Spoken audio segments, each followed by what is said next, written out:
วายโอ้โหวันนี้ได้ตัวใหญ่ด้วยครับวายไอ้นี้กิ่งกานะครับ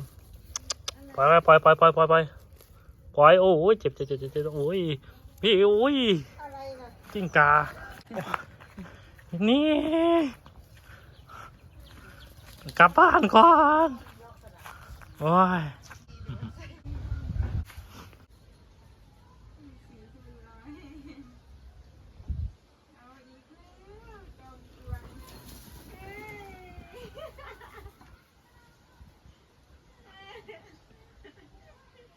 ใครกวนที่สุดในกลุ่มฮะฮาชินะครับ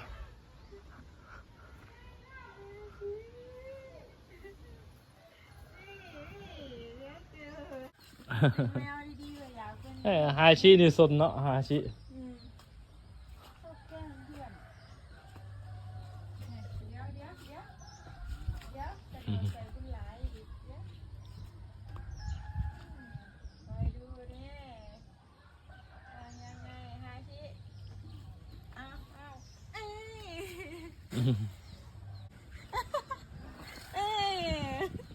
เป็นเจ้าสู้เลยเป็นเจ้าสู้เลยฮาชิหนีดีกว่า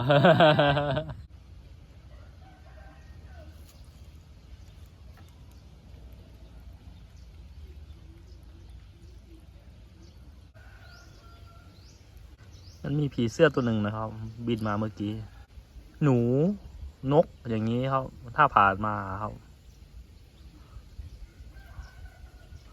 จะไม่ค่อยรอดจากแมวนะครับ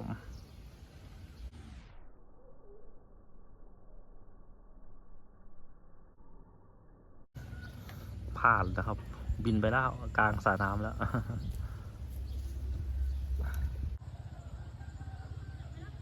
วินนี่ได้อะไรมา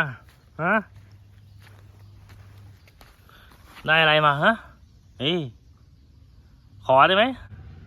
นี่ปล่อยน้องนี่งำแงะปากออกเอ้ยมินนี่เอาปลากระป๋องมามินนี่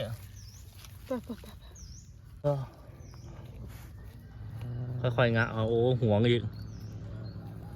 ค่อยๆงัดกำลังจะได้ละเลยเมื่อกี้เนี่ยอ้าปากแล้วโอ้ย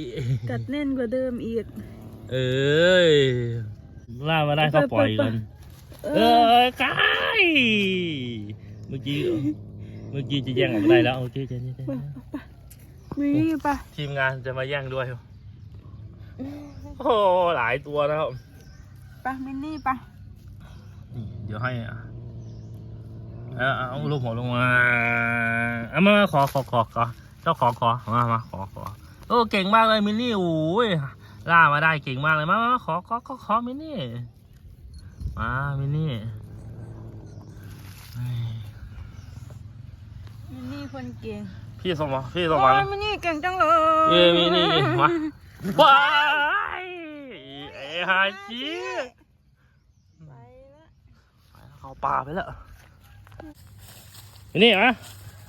มินนี่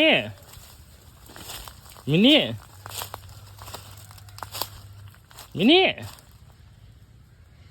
นี่